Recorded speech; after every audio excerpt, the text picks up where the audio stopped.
والحمد لله رب العالمين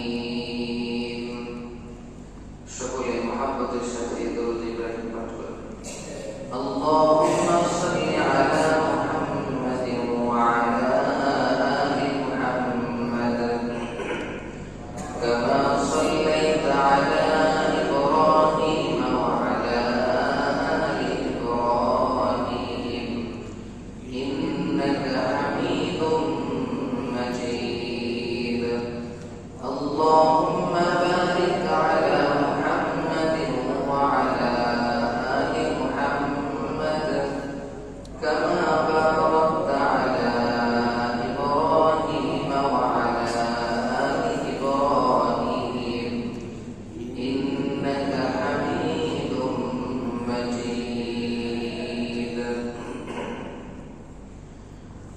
الحمد لله আল্লাহ রাব্বুল আলামিনের দরবারে শুকরিয়া আদায় করি যিনি আমাদেরকে প্রতি সপ্তাহে ধারাবাহিকতায় আজকেও পবিত্র কোরআনের তাফসীরে বসার তৌফিক দান করেছেন সেজন্য সকলের শুকরিয়া আদায় করি বলি আলহামদুলিল্লাহ।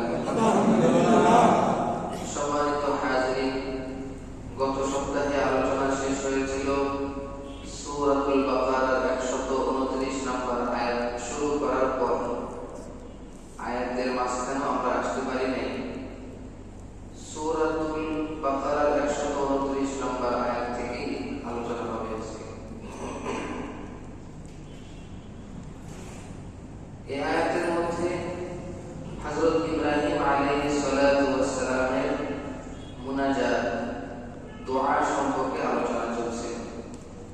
হযরত ইব্রাহিম আলাইহিস সালাতু ওয়াস সালাম যখন বাইতুল্লাহ শরীফের নির্মাণ শেষ করলেন তখন তিনি আল্লাহর কাছে সর্বপ্রথম দোয়া করলেন, হে আল্লাহ, আপনি আমাদের পিতা পুত্রের এই যে খেদমত দিনের রাস্তায় আল্লাহর ঘর নির্মাণ করা, এই খেদমতটুকু আপনি কবুল করে নিন। রব্বানা তাকাব্বাল মিন্না ইন্নাকা আনতাস সামিউল আলিম। হে আমাদের প্রভু, আপনি আমাদের পক্ষ থেকে এই খেদমতটুকু কবুল করেন। এরপরে তিনি দ্বিতীয় মুনাজাত করলেন আল্লাহর কাছে, রব্বানা ওয়াজআলনা মুসলিমাইনি লাকা ওয়া মিন যুররিয়্যাতিনা উম্মাতান মুসলিমাতান লাক। দ্বিতীয় দোয়াটি ছিল, হে আমাদের প্রভু, পিতা পুত্র উভয়কে আপনি আপনার একান্ত অনুগত বান্দা হিসেবে কবুল করেন, আমাদেরকে একান্ত অনুগত বান্দা বানিয়ে দিন। ওয়া মিন যুররিয়্যাতিনা উম্মাতান মুসলিমাতান লাক। 3 নম্বর আল্লাহর কাছে প্রার্থনা করলেন যে আমাদের বংশের মধ্য থেকে একদল এমন মানুষ আপনি বানিয়ে দিন যেই মানুষগুলো আপনার অনুগত থাকবে। এখানে আপনি আপনাদেরকে বলেছিলাম যে কেমন পিতা, যে পিতা শুধু সন্তানের দেহের শান্তির ব্যবস্থা করেননি, দুনিয়াতে থাকা খাওয়ার ব্যবস্থায় করেই ক্ষান্ত হননি, যে পিতা দুনিয়ার পাশাপাশি আখিরাত, শরীরের বাহ্যিক জাহিরের পাশাপাশি বাতিন রূহের খোরাকের ব্যবস্থা করেছেন। হে আল্লাহ, আপনি আমার উম্মতের মধ্য থেকে একদল মানুষকে আপনার একান্ত অনুগত বানিয়ে দিন। 3টি দোয়া, ওয়া আরিনা মানাসিকানা ওয়া তুব আলাইনা ইন্নাকা আনতাত তাওয়াবুর রহিম। এখানে আছে 2টি দোয়া, ওয়া আরিনা মানাসিকানা। 4th নম্বর দোয়া হল, হে আল্লাহ, বাইতুল্লাহ শরীফ তো নির্মাণ করলাম, আহকামে হজ, মানাসিকে হজ, হজের আমালগুলো আপনি আমাদেরকে জানিয়ে দিন। অথবা দ্বিতীয় ব্যাখ্যা হলো যে হজের আহকামগুলো নয়, বরং হজের স্থানগুলো আপনি আমাদেরকে দেখিয়ে দিন। এটি হলো 4 নম্বর প্রার্থনা। 5 নম্বর প্রার্থনা হলো, ওয়া তুব আলাইনা ইন্নাকা আনতাত তাওয়াবুর রহিম। 5 নম্বর প্রার্থনা হলো ওয়াতুব আলাইনা, আপনি আমাদের তওবা কবুল করুন। নবীরা মাসুম হন, নিষ্পাপ হন, নবীদের কোনো অপরাধ হয় না, এরপরও তিনি আল্লাহর কাছে কেন বললেন আপনি আমাদের তওবা কবুল করুন? আমি আপনাদেরকে ব্যাখ্যা বুঝিয়ে দিয়েছি, ঠিক না? তারা গুনাহগার নন, কিন্তু তারা আল্লাহর কাছে এটা চেয়েছেন তাদের মর্যাদাকে বুলন্দ করার জন্য। অথবা আরেকটি ব্যাখ্যা, যেহেতু হজের আহকাম শেষ, বাইতুল্লাহ শরীফ নির্মাণ হলো, আল্লাহর কাছে হজের আহকামগুলো জানতে চাইলেন, হজের স্থানগুলো জানতে চাইলেন।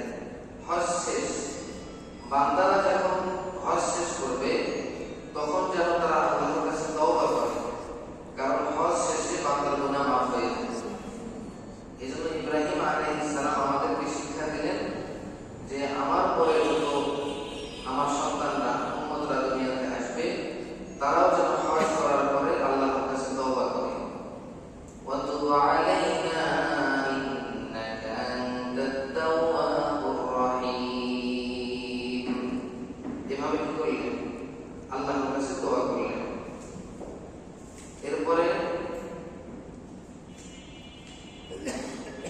এরপরে দোয়া 6 নম্বর দোয়া।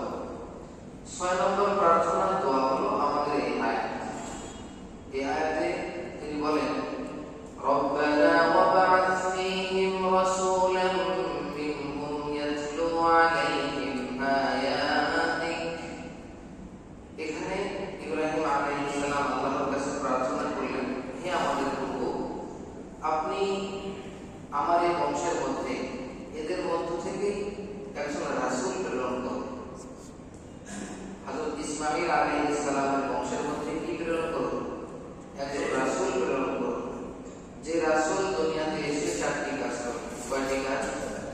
4টি। ইয়াতলু আলাইহিম আয়াতিক, যে রাসূল দুনিয়াতে এসে আপনার আয়াতগুলো তেলাওয়াত করে করে মানুষকে শোনাবে। 2 নম্বর কাজ ওয়ায়ুআল্লিমুহুমুল কিতাব, মানুষকে আসমানি কিতাবের অর্থগুলো শিক্ষা দিবে। ওয়াল হিকমা, দ্বীনের গভীর জ্ঞান মানুষকে শিক্ষা দিবে। ওয়ায়ুযাক্কিহিম, মানুষের অন্তর আত্মা সংশোধন করবে। ইন্নাকা আনতাল আজিজুল হাকীম, নিশ্চয় আপনি পরাক্রমশালী প্রজ্ঞা। এই হলো আয়াতের অর্থ। গত সপ্তাহে আপনাদেরকে বলেছিলাম যে নবী দুনিয়াতে আসবেন হযরত ইব্রাহিম আলাইহিস সালামের দোয়ার বদৌলতে হযরত মুহাম্মদ সাল্লাল্লাহু আলাইহি ওয়াসাল্লাম তার বংশে এসেছেন। তবে কয়টি কাজ নিয়ে? 4টি। প্রথম কাজ হলো তেলাওয়াত। আল্লাহ রাব্বুল আলামিনের আয়াতগুলো তেলাওয়াত করে করে মানুষকে শোনাবে। তেলাওয়াতের ব্যাখ্যা আমি আপনাদের করেছিলাম। তেলাওয়াত কাকে বলে? তেলাওয়াত বলা হয় পদাঙ্ক অনুসরণ করা। যে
অনেক আরবি ভালো ভাষা পণ্ডিত ছিলেন। তাদের মাঝে নবীজির উপর কোরআন নাযিল করা হলো। তাদেরকে আবার এই কালামটি শিক্ষা দিতে হবে। আমরা যখন বাংলা ভাষা বাংলা ভাষায় যদি কোনো কিতাব আমাদেরকে দেওয়া হয়, এটা কি শিক্ষা দেওয়া লাগবে? না শুধু পড়ে দিলে বুঝবো? আমরা পড়ে দিলে বুঝতে সক্ষম হব। কিন্তু আল্লাহ রাব্বুল আলামিন এখানে দুইবার বললেন, একটি হলো আমার এই নবী তোমাদের সামনে গিয়ে তেলাওয়াত করবে, দুই নম্বর কাজ হলো এই নবী এই কালামটা আবার শিক্ষা দেবে। আর আরব দেশের মানুষের শিক্ষা দেওয়ার প্রয়োজন নাই। আল্লাহু আকবার। আল্লাহ রাব্বুল আলামিন এখানে বুঝিয়ে দিয়েছেন যে দুইটা আলাদা আলাদা ইবাদত। দুইটা কি আলাদা আলাদা ইবাদত। তেলাওয়াত করা এটি আরেকটি ইবাদত, আবার কোরআন কারীমের অর্থ শিক্ষা দেওয়া এটি আরেকটি ইবাদত। এখন কথা হলো, এটা শিক্ষা দিতে হবে কেন? শিক্ষা দিতে হলে তো একজন শিক্ষক লাগবে। আমি আপনাদেরকে বলেছিলাম শিক্ষা দিতে হলে কি লাগবে? একজন শিক্ষক লাগবে। পৃথিবীর কোন বিদ্যা, আমি আপনাদের গত সপ্তাহে একটা উদাহরণ দিয়েছিলাম, যে ব্যক্তি ইংরেজি ভাষা জানে, আমি বলেছিলাম যে হোমিওপ্যাথিকের যে মূল বই এটাও ইংরেজি ভাষায়, এলোপ্যাথিক চিকিৎসার যে মূল বই সেটাও কি ইংরেজি ভাষায়। তো ইংরেজি ভাষাতে ভালো পারে, তার কাছে গিয়ে কেউ কি হোমিওপ্যাথিক শিক্ষা লাভ করবে? অথবা ডাক্তারি বিদ্যা অর্জন করতে তার কাছে ভর্তি হবে কেউ? কার কাছে হবে? ইংরেজি ভাষা জানলেই হবে না, ইংরেজি ভাষা জানার পাশাপাশি ওই ব্যক্তিকে হোমিওপ্যাথিক কিংবা এলোপ্যাথিক বিষয়ের উপরে পাণ্ডিত্য অর্জন করতে হবে। তবেই সে কি হতে পারবে? হোমিওপ্যাথিক চিকিৎসার শিক্ষক হতে পারবে, এলোপ্যাথিক চিকিৎসার কি হতে পারবে? শিক্ষক হতে পারবে। শুধু ভাষা জানলে হবে না। এজন্য আমার নবী মুহাম্মদ সাল্লাল্লাহু আলাইহি ওয়াসাল্লামকে আরবের মানুষ যদিও আরবি ভাষা পারে, আরবের মানুষ যদিও আরবি ভাষার কবি সাহিত্যিক সব ঠিক আছে, তথাপিও তাদের কাছে এই কালামুল্লাহ শরীফ কেউ শিক্ষা করতে যাবে না। আবু লাহাবের কাছে কেউ কোরআনুল কারীম শিক্ষা করতে যাবে না, আবু জেহেলের কাছে কেউ কোরআনুল কারীম শিক্ষা করতে যাবে না। কেন যাবে না? এই জন্য যাবে না যেহেতু আবু লাহাব, আবু জেহেল তারা কালামুল্লাহ শরীফের পণ্ডিত না, ইসলামের শিক্ষায় শিক্ষিত না। ইসলামের শিক্ষায় শিক্ষিত এরকম একজন ব্যক্তি আছে, তিনি হলেন তৎকালীন হযরত মুহাম্মদ মুস্তাফা সাল্লাল্লাহু আলাইহি ওয়াসাল্লাম। এই জন্য অন্য শিক্ষা অর্জন করতে যেমন ভাবে সে শিক্ষায় শিক্ষিত হতে হয়, ইসলামী শিক্ষা যার কাছে শিখবেন সে ব্যক্তিও ইসলামী শিক্ষায় কি হতে হবে? শিক্ষিত হতে হবে। তবে সব শিক্ষাই সব শিক্ষিত মানুষের কাছে যাওয়া যাবে না। একমাত্র শুধুমাত্র কেবলমাত্র সেই শিক্ষকের কাছে যেতে হবে যিনি আল্লাহ রাব্বুল আলামিনের ওহীর মাধ্যমে সরাসরি আল্লাহর সঙ্গে কথা বলেন।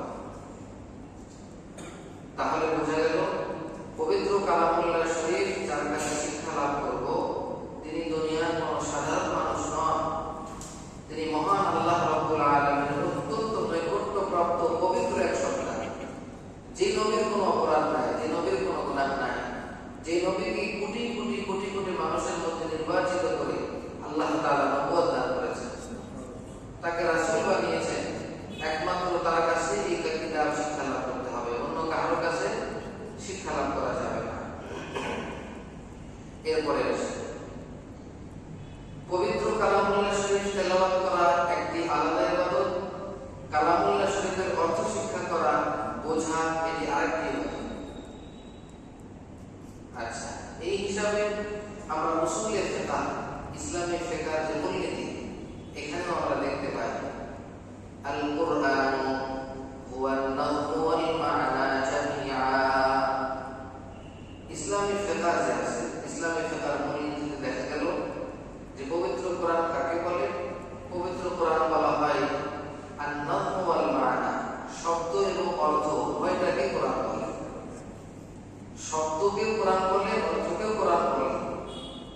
অর্থকে বাদ দিয়ে শুধু শব্দ, এটাও কোরআন নয়। শুধু শব্দ অর্থ ছাড়া এটাও কোরআন নয়। কোরআনুল কারীমের শব্দ এবং অর্থ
অর্থটা যদি বোঝা যায় তাহলেই যথেষ্ট। শব্দ কোন দিকে যায় যায়। যেমন বাংলা ভাষা যদি কেউ অর্থ করে উর্দু ভাষায় কিংবা আরবি ভাষায়, ইংরেজি ভাষায়, চায়না ভাষায়, বিভিন্ন ভাষায় যদি বাংলা বইয়ের একটি অর্থ করা হয়, তাহলে সেটাকে বলবে এটা হলো ওই উর্দু ওই বইটা, বাংলা ওই বইটার অর্থ করা হয়েছে। কিন্তু পবিত্র কালামুল্লাহ শরীফের যদি আপনি বাংলা করেন, তর্জমা করেন, ইংরেজিতে, উর্দুতে, বাংলাতে, শুধু আলাদা তর্জমা করেন, এই তর্জমাটাকে কেউ কোরআন বলবে না। কি বলবে না? কোরআন বলবে না। এমনকি ওলামায়ে কেরাম পবিত্র কালামুল্লাহ শরীফের আরবি যে তেলাওয়াতকৃত অংশগুলো আছে, আরবিগুলো ব্যতীত শুধু অর্থ করাকে নিষেধ করেছে। আমি কি বোঝাতে পারছি? আমাদের কোরআন কারিমে কেউ যদি তর্জমা করতে চায়, তাহলে কোরআনের আয়াতগুলো লিখতে হবে, তার নিচে বাংলা লিখতে হবে। আয়াতগুলো বেঁধে রেখে শুধু বাংলাগুলো লিখে বলবে এটা কোরআন শরীফ, এটাকে কেউ কোরআন বলবে না। পবিত্র কালামুল্লাহ শরীফের আয়াত বাদ দিয়ে যদি শুধু বাংলা পড়ে কেউ নামাজ পড়ে, তার নামাজ জায়েজ হবে না। কালামুল্লাহ শরীফের অর্থ উর্দু ভাষায় করেছে, ইংরেজি ভাষায় করেছে, অন্যান্য পৃথিবীর অন্যান্য ভাষায় করেছে, সেই ভাষা দিয়ে নামাজ পড়লে নামাজ হবে না, সেটাকে কোরআনও বলবে বলবে না। তাহলে এক নম্বর সেটাকে কোরআনও বলবে না, দুই নম্বর ওই অর্থ দিয়ে নামাজ পড়লে নামাজও হবে না। নামাজ পড়তে হবে কি দিয়ে? এই আরবি আয়াত দিয়ে। অর্থ দিয়ে পড়লে কি হবে না? নামাজ হবে না। যেমন ধরুন আলহামদুলিল্লাহ রাব্বিল আলামিন বললেন না, বললেন সমস্ত প্রশংসা সে আল্লাহর জন্য, যিনি জগৎ সমূহের পালনকর্তা, পরম করুণাময় দয়ালু, বিচার দিবসের মালিক। আমরা তোমারই ইবাদত করি, তোমার কাছে সাহায্য চাই। হে প্রভু, আমাদেরকে সরল পথ দেখান, তাদের পথ যাদেরকে আপনি পুরস্কৃত করেছেন, তাদের পথ নয় যাদেরকে আপনি পুরস্কৃত করেন নাই, এবং তারা গোমরাহ অথবা অপকৃত, গোমরাহকারী ভ্রান্ত দল। আমি আল্লাহ কবুল করো। সূরা ফাতিহা তো পড়ে ফেললাম। এভাবে পড়লে কি নামাজ হবে? এভাবে পড়লে নামাজ হবে না। তাহলে এক নম্বর, কোরআনুল কারীমের আয়াত ছাড়া শুধু তর্জমা করলে, একটা বই লিখলে ওটাকে কোরআন বলবে না। দুই নম্বর, অর্থ দিয়ে নামাজ পড়লে নামাজ হবে না। তিন নম্বর, পবিত্র কালামুল্লাহ শরীফের এই শব্দগুলো যদি বাদ দেন, তাহলে ইসলামের হুকুম আহকাম থাকবে না। আল্লাহ তাআলা কুতিবা আলাইকুমুস সিয়াম, এই তিনটি শব্দ দিয়ে আমাদের উপর রোজা ফরজ করেছে। যখন এই তিনটি শব্দ থাকবে না বাংলা ভাষায়, তো ওইটা তো আল্লাহর ভাষা না, ওইটা দিয়ে কোনো হুকুম প্রমাণিত, হুকুম সাব্যস্ত হবে না। এই জন্য যদি আপনি কোরআনুল কারীমের শব্দগুলোকে হেফাজত না করেন, তাহলে আমাদের উপর আল্লাহর কোনো বিধান থাকবে না। চতুর্থ নম্বর, যদি আপনি পবিত্র কালামুল্লাহ শরীফের শুধু অর্থ পড়েন, কোরআন শরীফ না পড়েন, তাহলে আপনার উপরে প্রত্যেকটি হরফের বিনিময়ে 10টি নেকি আল্লাহ দান করবেন না। প্রত্যেকটি হরফের বিনিময়ে হাদিসে আছে কি, এমন একটি হাসানাত দেওয়া হবে, যে হাসানাটা 10টা নেকির সমান। এত বড় একটা সওয়াব দান করা হবে, আমরা এই সওয়াবটা পাবো না। তাহলে পবিত্র কালামুল্লাহ শরীফের অক্ষর শব্দগুলোর দাম আছে। এই শব্দগুলো ছাড়া কোরআন হবে না, নামাজ হবে না, সব পাবো না, আল্লাহর কোনো হুকুমও সাব্যস্ত হবে না। কত দাম! এই জন্য পবিত্র কালামুল্লাহ শরীফের শব্দগুলোর তেলাওয়াত এটা মহান ইবাদত। এটির হেফাজত করা অত্যন্ত জরুরি। এটি আলাদা একটা গুরুত্বপূর্ণ ইবাদত, এবং পৃথিবীতে নবী এসেছেন, নবীওয়ালার কাজের প্রথম কাজই হলো কোরআনুল কারীমের তেলাওয়াত। নবীওয়ালার কাজের প্রথম কাজ কি? কোরআনুল কারীমের তেলাওয়াত। আপনি তেলাওয়াত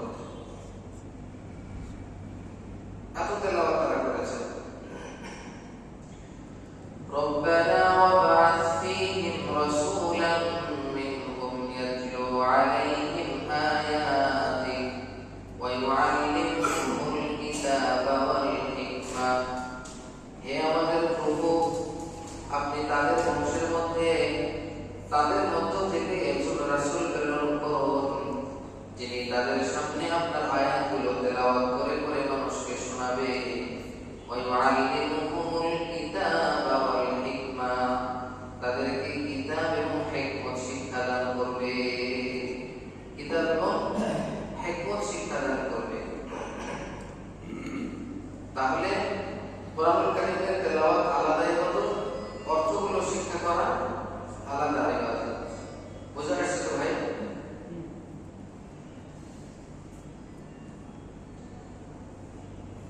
এখন আমাদের গুরুত্বপূর্ণ বিষয় হলো যে কোরআনুল কারীমের তেলাওয়াত শিক্ষা দেওয়ার জন্য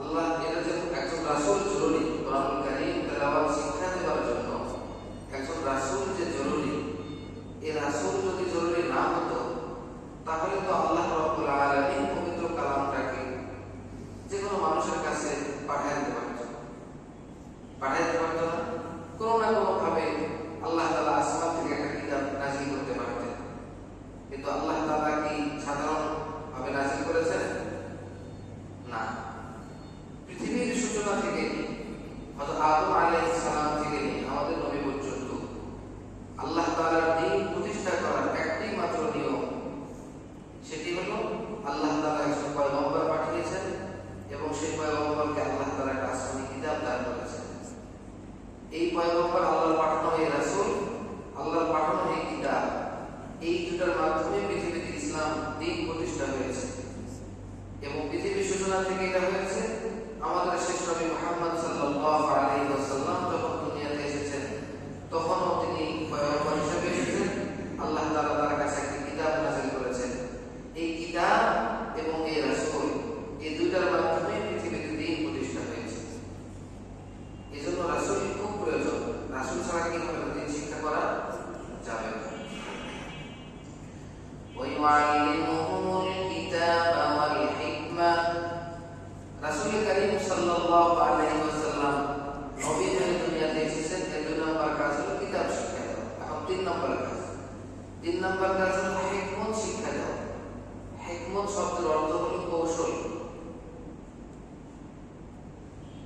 হিকমত মানে কি ভাই কৌশল বাংলায় যেটা বলে মানুষকে কৌশল শিক্ষা দেওয়া নবীজি সাল্লাল্লাহু আলাইহি ওয়াসাল্লাম এখানে হিকমত দ্বারা কি উদ্দেশ্য অন্যান্য অনেক তাফসীরের কিতাবের একটা সারমর্ম কথা হলো এই যে যেভাবে তাফসীর করুক হিকমতের ব্যাখ্যা যে যেভাবেই করুক সারমর্ম কথা হলো হিকমত মানে হলো সুন্নাতে রাসূল হিকমত মানে কি সুন্নাতে রাসূল অর্থাৎ এই নবী দুনিয়াতে এসেছেন মানুষকে কিতাব শিক্ষা দিবেন এবং তিনি তার সুন্নাত শিক্ষা দিবেন সুন্নাত মানে আপনি হাদিসও বলতে পারেন আপনার চলাফেরার নীতি আপনার কোনো সমস্যা নেই নবীজির কাছে গিয়েছেন নবীজি আপনাকে সমাধান দিয়েছেন বাস এটাই হিকমত নবীজি কোন সমস্যার সময় যুদ্ধে বের হয়েছেন কোন সমস্যার সময় নবীজি কোন সিদ্ধান্ত নিয়েছেন এই নবীজির পুরো জীবনের যত কর্মকাণ্ড এটাই হিকমত নবীজির সারা জীবনের যত কর্মকাণ্ড এটাই হলো হিকমত তাহলে ওয়ায়ুআল্লিমুহুমুল কিতাবা ওয়াল হিকমা এই নবী দুনিয়াতে পাঠানোর পরে তিনি মানুষকে কিতাব শিক্ষা দিবেন এবং হিকমত শিক্ষা দিবেন হিকমত কি পয়গম্বরানা উসুল পয়গম্বরানা আদাব একজন নবীর কি নীতি থাকতে পারে একজন নবীর কি আদব থাকতে পারে এই আদবটা তিনি মানুষকে শিক্ষা দিয়ে সে শিক্ষায় মানুষকে কি করবেন শিক্ষিত করবেন মানুষকে চালাবেন একটা সুন্দর সমাজ আমাদের নবীজি আমাদের সামনে উপহার দিয়ে গিয়েছে এভাবে এরপরে আসুন চতুর্থ নম্বর ওয়ায়ুযাক্কিহিম নবীওয়ালা কাজের 4 নম্বর কাজ হলো তিনি মানুষের অন্তরাত্মাকে পরিশুদ্ধ করবেন ওয়ায়ুযাক্কিহিম এর তাজকিয়া শব্দ থেকে এসেছে তাজকিয়া মানে পরিষ্কার করা কি পরিষ্কার করবে দিল পরিষ্কার করবে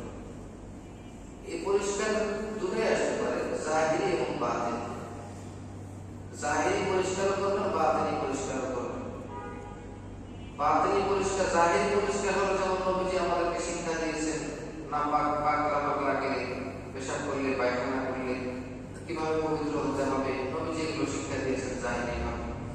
এটা নবীজির হিকমত, ওই সুন্নাত থেকে আসে। কিন্তু ওয়ায়ুসাক্কিহিম বলে আলাদা শব্দ বলে আল্লাহ তাআলা বুঝায় দিলেন, নবীজি তোমাদের অন্তরকে পরিষ্কার করার জন্য এসেছেন। সর্বপ্রথম মানুষের ভিতরে যে বড় নাপাকি থাকে সেটা হলো কুফর এবং শিরকের নাপাকি। কুফর, শিরক এবং খারাপ আকীদা, আল আকাইদুল ফাসিদা, খারাপ এবং ফাসিদ আকীদা, যেগুলো শুদ্ধ আকীদা নয়, অশুদ্ধ আকীদা, এই আকীদাগুলোকে সংশোধন করবেন। এরপরে নবীজি মানুষের ভিতরে হিংসা থাকে, বিদ্বেষ থাকে, তাকাব্বুর থাকে, লোভ লালসা থাকে, এই বিষয়গুলো থেকে নবীজি মানুষের দিলকে পরিষ্কার করার জন্য তিনি এসেছেন। তার নবীজির 4 নম্বর কাজ কি? মানুষের অন্তরাত্মাকে পরিষ্কার করা। আপনারা একটু মুখস্থ করে নেন। নবীজির 1 নম্বর কাজ তেলাওয়াত করা। কি করা? 2 নম্বর কাজ কিতাব শিক্ষা দেওয়া। 3 নম্বর কাজ সুন্নাত শিক্ষা দেওয়া, যেটাকে হিকমত বলা হয়। 4 নম্বর কাজ অন্তরকে পরিশুদ্ধ করা, অন্তরকে পরিশুদ্ধ করা। তার নবীজি দুনিয়াতে এসেছেন মূল 4টি কাজ নিয়ে। কয়টি কাজ? 4টি কাজ।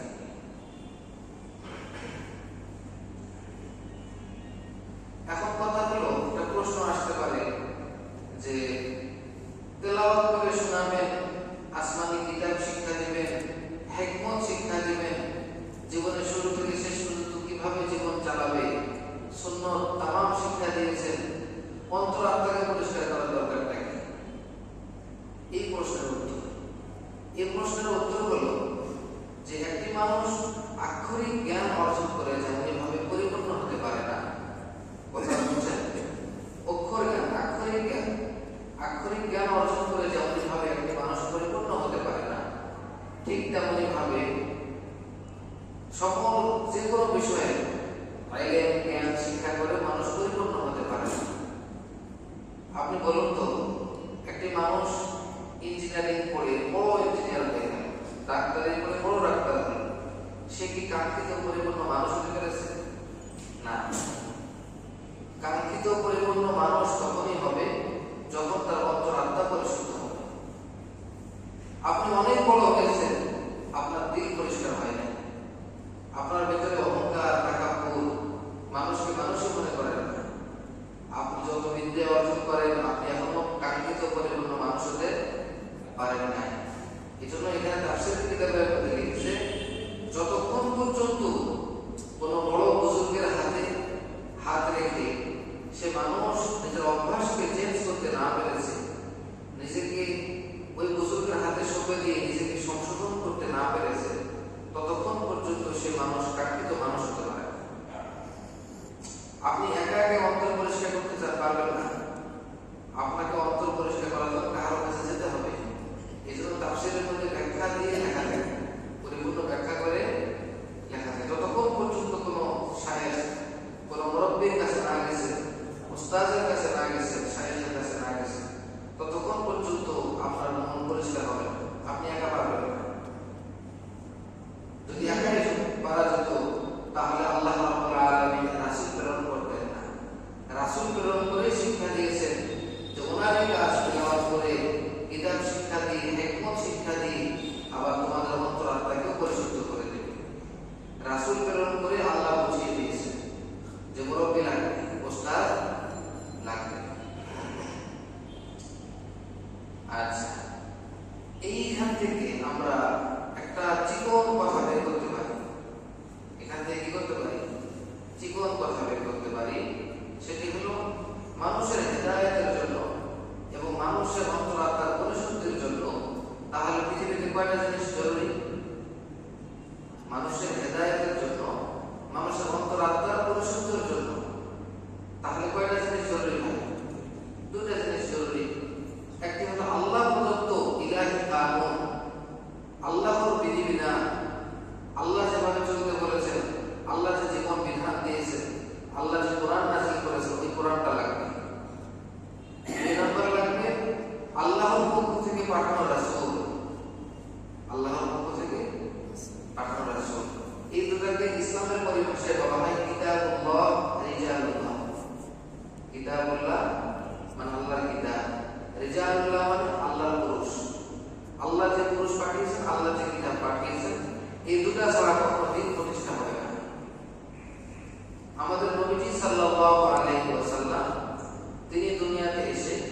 আসমানি কিতাবের পরিপূর্ণ তালিম দিয়েছেন, তেলাওয়াত করেছেন, হিকমত শিক্ষা দিয়েছেন, অন্তরাত্মাকে পরিশুদ্ধ করেছেন। এটা করার কারণে আল্লাহ রাসূল সাল্লাল্লাহু আলাইহি ওয়াসাল্লাম তৎকালীন যুগে সাহাবায়ে কেরামের একটি এমন দল, সাহাবায়ে কেরামের এমন একটি সমাজ দিয়ে গিয়েছিল পৃথিবীবাসীর কাছে, এমন পর্যন্ত এরকম সুন্দর জামাত, এরকম সুন্দর দল আর কোনোদিন আসবে নাকি? যাদের সম্পর্কে পবিত্র কালামুল্লাহ শরীফে আয়াত নাযিল হয়েছে, ওয়াল্লাযীনা মা'আহু আশিদ্দাউ আলাল কুফফার রুহামাউ বাইনাহুম তারাহুম রুকআন সুজ্জাদা ইয়াবতাগুনা ফাদলান মিনাল্লাহি ওয়া রিদওয়ানা সীমাহুম ফি ওজুহিহিম মিন আথারিস সুজুদ। নবীজি মুহাম্মদ সাল্লাল্লাহু আলাইহি ওয়াসাল্লাম তিনি আসমানি কিতাবের তালিম এবং হিকমত শিক্ষাদান এবং অন্তরাত্মাকে পরিশুদ্ধ করার মিশনের মাধ্যমে এমন সাহাবায়ে কেরাম দুনিয়াতে তিনি রেখে গেছেন, যাদের সম্পর্কে কোরআনে আয়াত নাযিল হয়েছে যে তারা নবীজির শিক্ষা এমন ভাবে ধারণ করেছে, তাদের সামনে পৃথিবীর কোনো শক্তিকে শক্তি মনে হয় না। তাদের নাম শুনলে বুকে কাঁপন ধরে গেছে। কি ইসলাম তারা শিক্ষা লাভ করেছে! শুধু কি তারা বীর বাহাদুর ছিল? বীর বাহাদুরের পাশাপাশি তারাও রুকআন সুজ্জাদা ইয়াবতাগুনা ফাদলান মিনাল্লাহি ওয়া রিদওয়ানা। দিনের রাতে যখন দেখবেন সাহাবায়ে কেরাম রুকু করতেছে অথবা সিজদায় আছে, ইয়াবতাগুনা ফাদলান মিনাল্লাহি ওয়া রিদওয়ানা, আল্লাহর কাছে তারা অনুগ্রহ এবং আল্লাহর সন্তুষ্টি কামনা করছে। যেমন বুজুর্গ অন্তরাত্মা পরিষ্কার ইখলাস ওয়ালা, তিনি সেরকম মুসলমানের মতো মুসলমান, পৃথিবীর কোনো কাফেরকে ভয় পায় না, পরোয়া করে না। এরকম একটি জামাত, এরকম একটি বীর বাহাদুর জামাত, এরকম একটা বুজুর্গদের জামাত নবীজি রেখে গেছেন দুনিয়াতে। এই জন্য নবীজি সাল্লাল্লাহু আলাইহি ওয়াসাল্লামের এই হিদায়াত এখনো অটুট আছে। আল্লাহ তাআলা আসমানি কিতাব আছে, আর আসমানি কিতাব নবীর কাছ থেকে সাহাবী শিক্ষা করেছেন, সাহাবীর কাছ থেকে তাবেঈ শিক্ষা করেছেন, তাবেঈর কাছ থেকে তাবেঈন শিক্ষা করেছেন, তাবেঈনের পর থেকে সাধারণ মুসলমান উলামায়ে কেরাম তারা শিক্ষা লাভ করছেন। তাদের কাছ থেকে তাদের ছাত্র, তাদের কাছ থেকে তাদের ছাত্র, শিখতে শিখতে শিখতে শিখতে এই যে সনদের ধারাবাহিকতা, আমার ওস্তাদ একজন, তার ওস্তাদ একজন, তার ওস্তাদ একজন, এভাবে করতে করতে হযরত মুহাম্মদুর রাসূলুল্লাহ সাল্লাল্লাহু আলাইহি ওয়াসাল্লাম পর্যন্ত এই ইলমের একটা সনদ আছে। এই ইলমের ধারাবাহিকতায় আপনি যদি শিক্ষা লাভ করেন, ওই নবীজির শিক্ষাটাই পেয়ে যাবেন এবং ওই আসমানি কিতাব আজও দুনিয়াতে অবশিষ্ট আছে। এই জন্য আজকের দুনিয়াতে অত বেশি বোঝা দরকার নেই। ইসলাম বোঝার জন্য অত বড় পণ্ডিত হওয়ার দরকার নেই। ইসলাম বোঝার জন্য আপনি বর্তমান জামানার হক্কানি আলেমের কাছে যান, তার কাছে যান, তার কাছে সেই মুহাম্মদুর রাসূলুল্লাহ থেকে ওই সনদ, ওই ধারাবাহিকতা চলে আসছে, ওই ব্যাখ্যা, ওই কিতাব সব কিছু আপনি পেয়ে যাবেন। যেহেতু আল্লাহ তাআলা কোরআনুল কারীমে আয়াত নাযিল করেছেন, ইন্না নাহনু নাযালনা যিকরা ওয়া ইন্না লাহু লাহাফিজুন, এই কোরআন আমি নাযিল করেছি তো এটাকে আমি হেফাজত করব। সুতরাং আল্লাহ নিজে দুনিয়াতে নেমে এসে হেফাজত করবেন না, আল্লাহ কোরআনের হাফেজের মাধ্যমে, কোরআনের আলেমদের মাধ্যমে হেফাজত করছেন। কিয়ামত পর্যন্ত আল্লাহ হেফাজত করবেন এভাবে, এই পদ্ধতিতে। এখানে আরেকটি গুরুত্বপূর্ণ বিষয় হলো, অনেকের মনে কল্পনা আসতে পারে, সন্দেহ জাগতে পারে যে এখন কি সেরকম ভালো মানুষ আছে নাকি? নবীজি যেমন পবিত্র ছিলেন, নিষ্পাপ ছিলেন, কোনো গুনাহ ছিল না, ওরকম ভালো মানুষকে আমি পাবো নাকি? তো কোরআনের আয়াতে অনেকগুলো দান করা হয়েছে। মূলত আমি আপনাদের সামনে এখন কিছু কোরআনের আয়াত এবং হাদিস পড়ব। এটা কিসের আয়াত, কিসের হাদিস? ওই যে মূল কথা, হেদায়েত পাইতে গেলে কয়টা জিনিস লাগবে? দুইটা জিনিস লাগবে, আল্লাহর কিতাব আর আল্লাহর পুরুষ। আল্লাহর কিতাব আর কি? কিতাবুল্লাহ রিজালুল্লাহ। কয়টা জিনিস লাগবে? দুইটা না? প্রথমে আমি আপনাদেরকে শোনাবো কিতাবুল্লাহ। এখানে আছে রিজালুল্লাহ কথা, কার কথা? আল্লাহর পুরুষের কথা। দেখো, ইয়া আইয়ুহাল্লাযীনা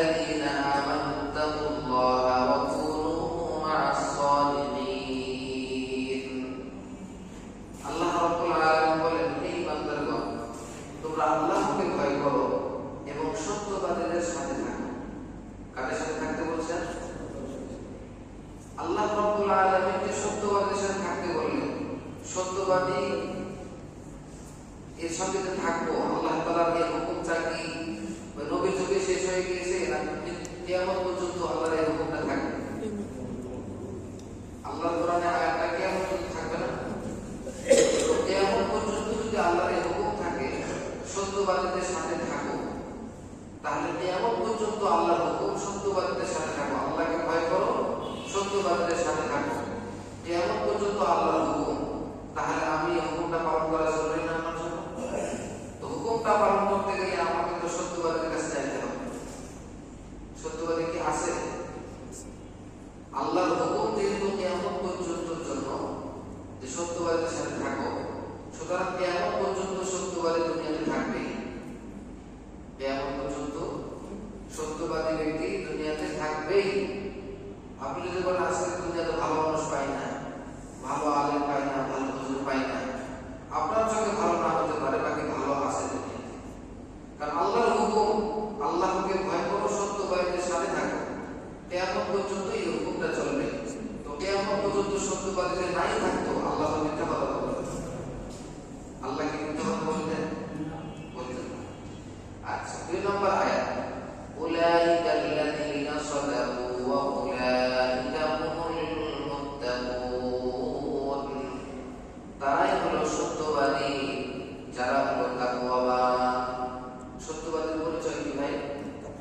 আল্লাহ বলেন উলাইকা আল্লাযীনা সাদাকু ওয়া উলাইকা হুমুল মুত্তাকুন। তারাই সত্যবাদী যারা আল্লাহকে ভয় করে। তাহলে আমরা সত্যবাদী খুঁজতে যাব ওই ব্যক্তিকে যে ব্যক্তি আল্লাহকে ভয় করে, নাফরমানিমূলক কাজ থেকে বেঁচে থাকে, আল্লাহর হুকুমগুলো পালন করার চেষ্টা করে। আচ্ছা, এখন কথা হলো এই ব্যক্তিগুলোকে আমি চিনব কি করে? এই ব্যক্তিগুলোর কিছু পরিচয় কোরআনুল কারীমে তুলে ধরা হয়েছে। পবিত্র কোরআনুল কারীমের সারমর্ম হলো সূরা ফাতিহা। পুরা কোরআনুল কারীমের সারমর্ম কি ভাই? সূরাতুল ফাতিহা। সূরাতুল ফাতিহার মধ্যে গুরুত্বপূর্ণ পয়েন্ট হলো সিরাতুল মুস্তাকিম। গুরুত্বপূর্ণ পয়েন্ট কি? সিরাতুল মুস্তাকিম, সঠিক পথ, সরল পথ। হে আল্লাহ আমাদেরকে সিরাতুল মুস্তাকিম দেখা, সরল পথ দেখা, এটা হলো মূল পয়েন্ট। তো সঠিক পথ কোনটা? আল্লাহ তাআলা পরের আয়াতে বলেন সিরাতাল লাযীনা আন'আমতা আলাইহিম গায়রিল মাগদুবি আলাইহিম ওয়ালাদ-দাল্লিন। সরল পথ হলো ওই সকল ব্যক্তিদের পথ যাদেরকে আপনি পুরস্কৃত করেছেন, তাদের পথ নয় যাদের উপর আপনি রাগান্বিত এবং যারা নিজেরা গোমরা হয়েছে, পথভ্রষ্ট হয়েছে, তাদের পথ নয়। তাহলে সিরাতুল মুস্তাকিম কাদের পথ? যাদেরকে আল্লাহ পুরস্কৃত করেছেন। আল্লাহ কাদেরকে পুরস্কৃত করেছেন? এটা পবিত্র কালামের অন্য আয়াত থেকে দেখা যায়। ফাউলাইকা মা'আল্লাযীনা আন'আমা আল্লাহু আলাইহিম মিনাল নাবিয়্যিনা ওয়াস-সিদ্দীকিনা ওয়াশ-শুহাদা'i ওয়াস-সালিহিন। ফাউলাইকা মা'আল্লাযীনা আন'আমা আল্লাহু আলাইহিম, যাদেরকে আল্লাহ তাআলা পুরস্কৃত করেছেন তারা হলো 1 নম্বর নবী, মিনাল নাবিয়্যিন, 2 নম্বর সিদ্দীক, 3 নম্বর শুহাদা, যারা আল্লাহর রাস্তায় শহীদ হয়, 4 নম্বর হলো যারা সালিহিন, দুনিয়ার নেককার বান্দা-বান্দী। কিয়ামত পর্যন্ত যত নেককার বান্দা-বান্দী আছে তারা হলো আল্লাহর পুরস্কার প্রাপ্ত দল। এরা কি ভাই? পুরস্কার প্রাপ্ত ব্যক্তি।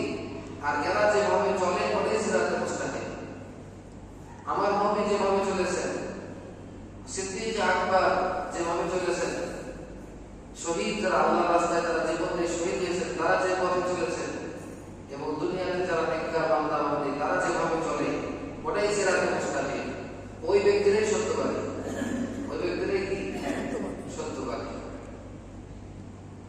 আচ্ছা, এরপরে আসুন, নবীজি সাল্লাল্লাহু আলাইহি ওয়াসাল্লাম আমাদেরকে আরো কি নির্দেশনা দিয়েছেন। যেহেতু আমাদেরকে হেদায়েত পেতে হবে, আল্লাহর কিতাব পাশাপাশি আল্লাহর কিছু পুরুষ লাগবে, আল্লাহর কিছু পুরুষ। আমরা পাইলাম কি? নবী, সিদ্দিক, শহীদ, সালিহিন। এই 4 শ্রেণীর মানুষ যে পথে চলে, ওই 4 শ্রেণীর মানুষ সঠিক পথে আছে, ঠিক না? নবীজি আরেকটা কথা বলেন, ইয়া আইয়ুহান নাস ইন্নী তারাকতু ফীকুম মা ইন আখাযতুম বিহি লান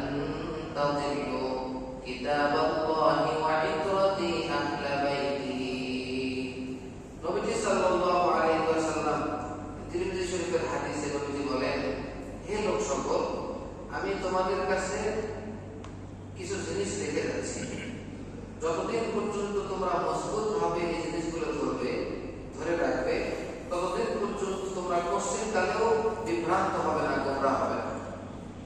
কয়টি জিনিস? কিতাব আল্লাহ, একটা কি? আল্লাহর কিতাব। 2 নাম্বার ওয়াইত্রাতি আহলা বাইতি, 2 নাম্বার হলো আমার বংশ, আমার পরিবার পরিজন, এবং আমার কিতাব, আল্লাহর কিতাব। এই দুটো জিনিসকে যদি ভালোভাবে ধরো, কখনোই গোমরাহ হবে না। ঠিক আছে কথা? কখনোই গোমরাহ হবে না। তাহলে হেদায়েত এবং অন্তরাত্মা পরিশুদ্ধ করার জন্য দুটো জিনিস জরুরি, আল্লাহর কিতাব এবং আল্লাহর পক্ষ থেকে পাঠানো মানুষ। তো আল্লাহর পক্ষ থেকে পাঠানো মানুষ আমরা সিরাতুল মুস্তাকিমের ব্যাখ্যায় পাইলাম 4টা। কয়টা? নবী, সিদ্দিকীন, শুহাদা, সালেহীন।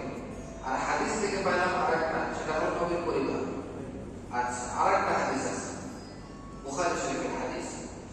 قال النبي صلى الله عليه وسلم اقتدوا بالذين من بعدي أبي بكر وعمر। নবীজি বলেন, আমার পরে তোমরা 2 ব্যক্তির অনুসরণ করবে, 2 ব্যক্তির ইক্তেদা করবে। ইক্তাদু, 2 ব্যক্তির ইক্তেদা করবে, একটা হলো আবু বকর আর একটা হলো উমর।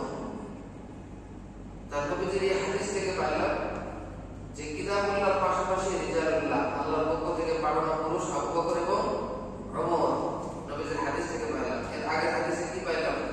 নবীজির পরিবার পাইলাম না।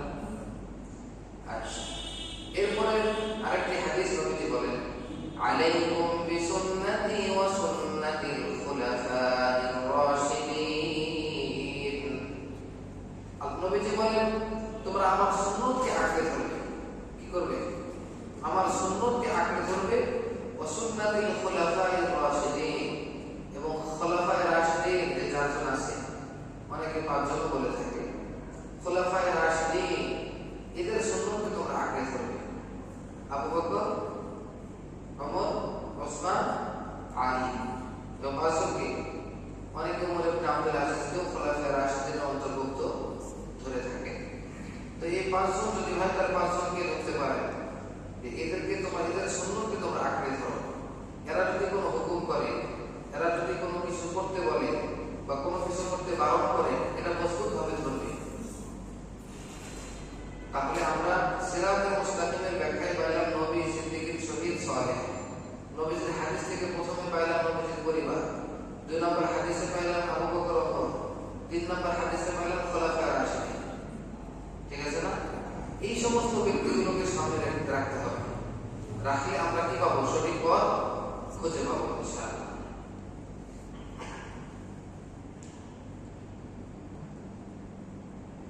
এখন আরেকটি প্রশ্ন এসে যায়। প্রশ্নটি হলো যে এই দিন আমরা যদি ফলো করি, এই দিনকে মানতে চেষ্টা করি, তাহলে আমাদের 2টা জিনিস প্রয়োজন। একটা হলো কিতাবুল্লাহ, আর একটা কি? রিজালুল্লাহ। তো কথা হলো এই 2টা ছাড়া কি হবে না? এই 2টার প্রয়োজনটা কি?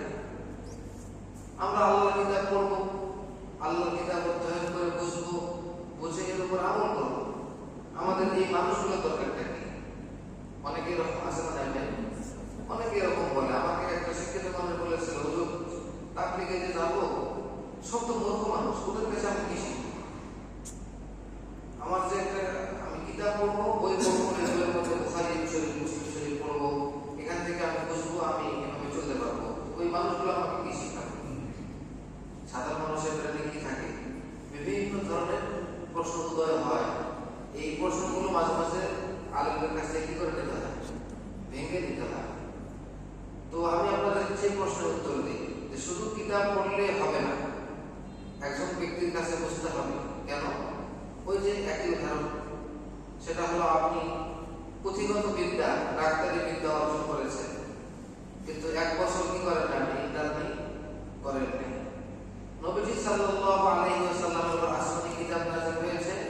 এই কিতাবটা আপনি শুরু থেকে শেষ পর্যন্ত পড়েছেন, সমস্ত জ্ঞান আপনার মাথায়, কিন্তু নবীজি কিভাবে নামাজ পড়েছেন এই প্র্যাকটিক্যাল যদি না দেখেন, সূরা ফাতিহা থেকে সূরা নাস পড়বেন, 2 রাকাত নামাজ পড়তে পারবেন। আমি কি বুঝাতে পারছি? আপনি প্র্যাকটিক্যালি নামাজ কাকে বলে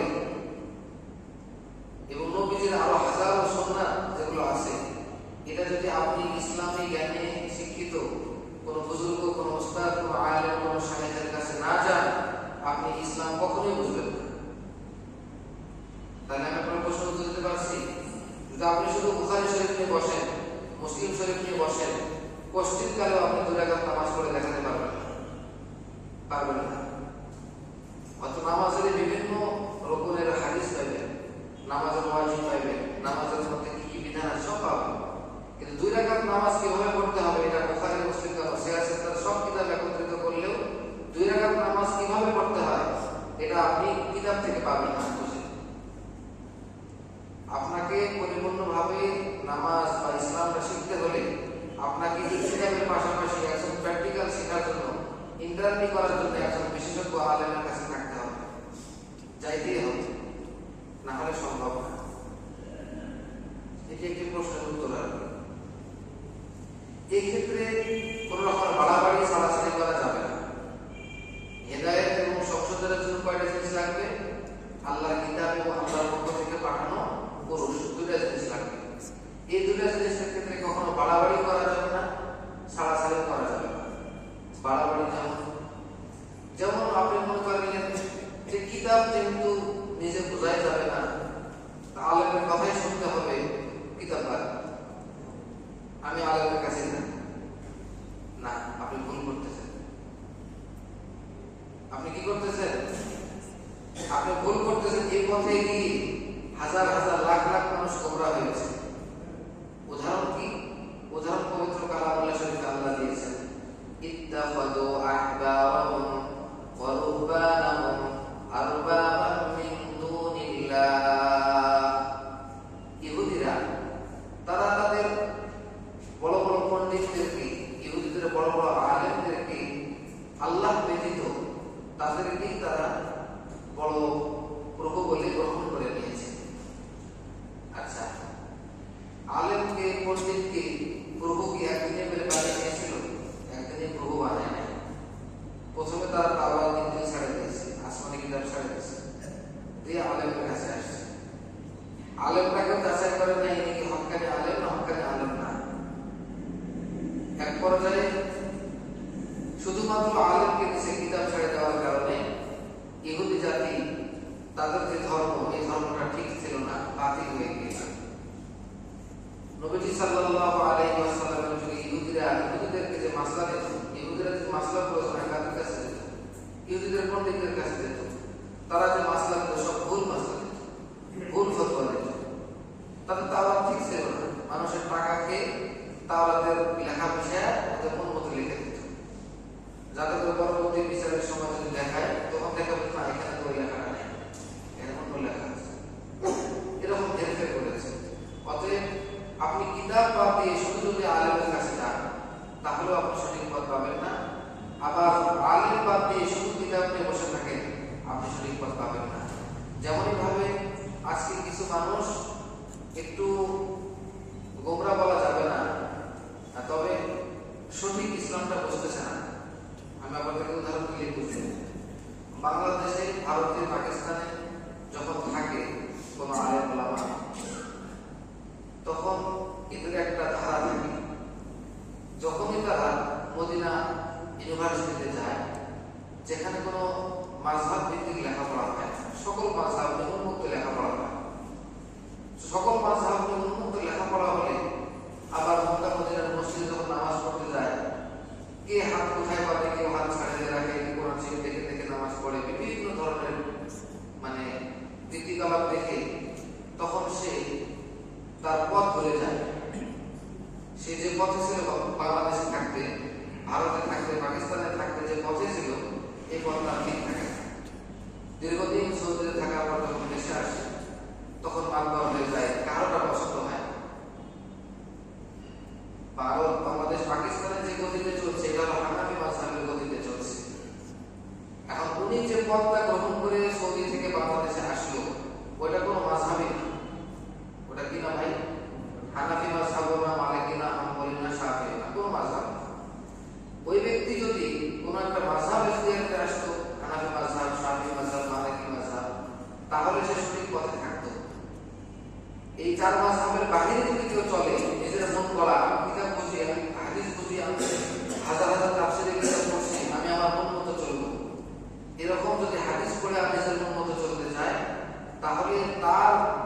চলাটা আল্লাহর কাছে গ্রহণযোগ্য হবে কিনা এই ফতোয়া আমি দিলাম না, কিন্তু ওই ব্যক্তি এই 4 মাযহাবকে ডিঙ্গিয়ে যাওয়ার মতো যোগ্যতা তার নাই। আজকের দুনিয়াতে ইমাম আবু হানিফা, ইমাম শাফি, ইমাম মালিক, ইমাম হাম্বল এদের থেকে উপরে যাওয়া সম্ভব? ওরা তো আর নবী ছিলেন না। এই 4 ইমামের থেকে জ্ঞানের ক্ষেত্রে ডিঙ্গিয়ে যাওয়া সম্ভব, কিন্তু হবে না। কিন্তু কি হবে না ভাই? সম্ভব হবে না। যেহেতু সম্ভব হবে না, সেহেতু আপনি আপনার জ্ঞান দিয়ে ইমাম আবু হানিফা ছিল তাবেঈ। ইমাম আবু হানিফা কি ছিল? তাবেঈ কাকে বলে? সাহাবীর ছাত্র। ইমাম আবু হানিফা ডাইরেক্ট আনাস রাদিয়াল্লাহু আনহু কাছে লেখাপড়া করেছেন, আর হযরত আনাস রাদিয়াল্লাহু আনহু নবীজির 10 বছরের খাদেম। তাহলে ইমাম আবু হানিফা ছিলেন ডাইরেক্ট সাহাবীর ছাত্র, তাবেঈ। আজকে আপনি 1450 বছর পর আপনি তো ইমাম আবু হানিফা থেকে বেশি বুঝবেন না। উনি অনেক সাহাবীকে দেখেছেন, উনি সাহাবীর যুগ পেয়েছে, উনি নবীর কাছাকাছি যুগের মানুষ। ওই সময় ইসলাম যা ছিল 1450 বছর আগে অনেক পরিবর্তন হয়েছে। এই জন্য অনেক মানুষ আছে ওলামা বুজুর্গ ছেড়ে দিয়ে, মাযহাব ছেড়ে দিয়ে, মাযহাবের বড় বড় আলেমদেরকে ছেড়ে দিয়ে নিজের মন মতো যখন উন্মুক্ত লেখাপড়া করে কোন আলেম বাদ দিয়ে, এই ব্যক্তিটাও বিপদগামী হয়। কি হয়? গোমরা বলবো না, আমি আগে বলছি, বিপদগামী হয়। সঠিক পথে থাকতে পারে না। থাকতে পারে কে? যার একজন উস্তাদ সঠিক আছে। আপনি মানেন না যে মাযহাবের উস্তাদকে মানেন, কিন্তু মাযহাব ব্যক্তিকে আপনি ইমাম আবু হানিফা থেকে বেশি বোঝা সম্ভব না।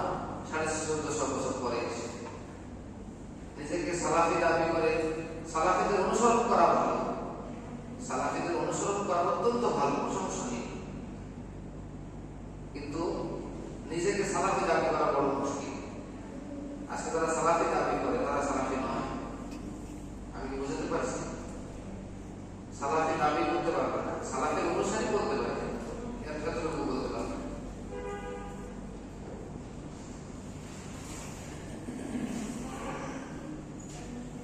এখানে আরেকটি বিষয়,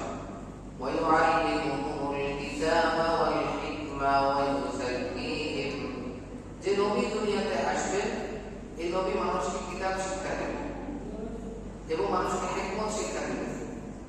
তো মানুষকে যে কিতাব শিক্ষা দিবেন, হিকমত শিক্ষা দিবেন, তার মানে কি? তার মানে হলো রাসূলের তালিমটা কিয়ামত পর্যন্ত দুনিয়াতে থাকতে হবে। ভাই কথাটা বুঝছেন? হেদায়েত পাওয়ার জন্য কয়টা জিনিস লাগবে? কিতাবুল্লাহ এবং কি রিজালুল্লাহ, তাই না? তো কিতাবুল্লাহর তালিম যে কোনো মানুষের তালিম দিলে হবে নাকি রাসূলের তালিম লাগবে? কিন্তু রাসূলের তালিমটা তো কিয়ামত পর্যন্ত থাকতে হবে নাকি থাকতে হবে না? তো রাসূলের তালিমটা কিয়ামত পর্যন্ত থাকবে, এর কোনো ডকুমেন্ট আছে? এর কোনো প্রমাণ আছে? যেমন কিতাবুল্লাহ কিয়ামত পর্যন্ত থাকবে, এর দলিল আছে। ইন্না নাহনু নাযালনা যিকরা ওয়া ইন্না লাহু লাহাফিজুন। আল্লাহ বলেন এই জিকিরকে, এই কোরআনকে আমি নাযিল করেছি এবং কিয়ামত পর্যন্ত এর হেফাজত আমি করব। এজন্য কোরআনটা থাকবে। কিন্তু নবীজির যে শিক্ষা, নবীজির শিক্ষা ছাড়া তো আমরা অন্য কারো শিক্ষা নিব না। তো নবীজির শিক্ষা তালিমে রাসূল, এটা আমরা কিয়ামত পর্যন্ত কোথায় পাবো? এটা যে দুনিয়াতে থাকবে কিয়ামত পর্যন্ত, তো কোনো দলিল নাই। হ্যাঁ, দলিল নাই, তবে এখান থেকে ইশারা আছে। কি আছে? ইশারা। ভাই একটা আয়াত থেকে ডাইরেক্ট একটা অর্থ পাওয়া যায়, আর একটা ইশারা অর্থ পাওয়া যায়। একটা কি অর্থ পাওয়া যায়? ডাইরেক্ট অর্থ পাওয়া যায়, আর একটা ইশারা অর্থ পাওয়া যায়। ওয়াইউআল্লিমুহুমুল কিতাবা ওয়াল হিকমা, এই নবী দুনিয়ার মানুষকে কিতাব শিক্ষা দিবে। মানে তালিম রাসূল, রাসূলের তালিমটা দুনিয়াতে থাকবে। এখান থেকে এটাই বোঝা যায় নবী যখন থাকবে না, কিয়ামত পর্যন্ত ইসলাম থাকবে, কিতাব থাকবে। কিতাব বুঝবে কিভাবে? রাসূলের তালিমটাও থাকবে। রাসূলের তালিমের নাম কি? হাদিস। রাসূলের তালিমের নাম কি? আজকে হাদিস দুনিয়াতে নাই? আছে। আল্লাহ রাব্বুল আলামিন অসংখ্য মুহাদ্দিস, হাফিজুল হাদিস, হাদিসের হাফিজের মাধ্যমে বড় বড় 50 খন্ড, বড় বড় কিতাব, হাদিসের কিতাব, এরকম বড় বড় কিতাব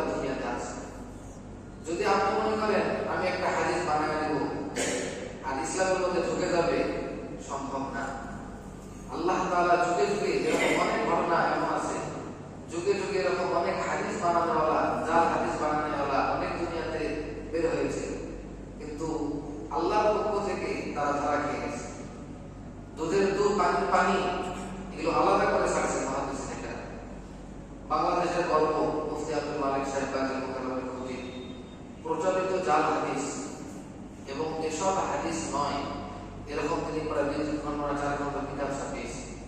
বাংলাদেশে অনেক মানুষ মনে করে এটা হাদিস, এটা হাদিস, বলা হাদিস। উনি একদম বালকে খাল নিকালকে, মানে মাথার চুলের মধ্যে এই চুলকে উনি বাছাই করতে করতে চুলের চামড়া বাইরে করে ছাড়ে দিচ্ছে, যে এটা হাদিস নয়।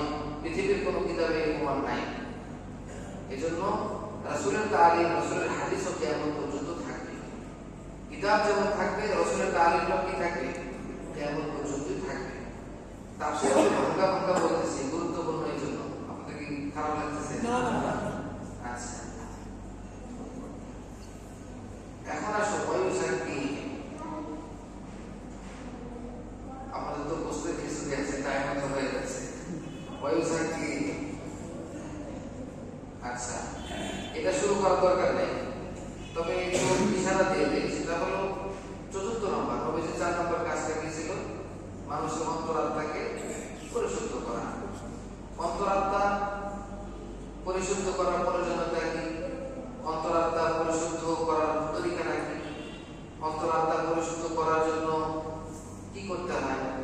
এই জিনিসগুলো ইনশাআল্লাহ সামনে বলা হবে। আল্লাহ রাব্বুল আলামিন যতটুকু কথা বললাম, যারা শুনলো, আল্লাহ তাআলা ওদেরকে বোঝার এবং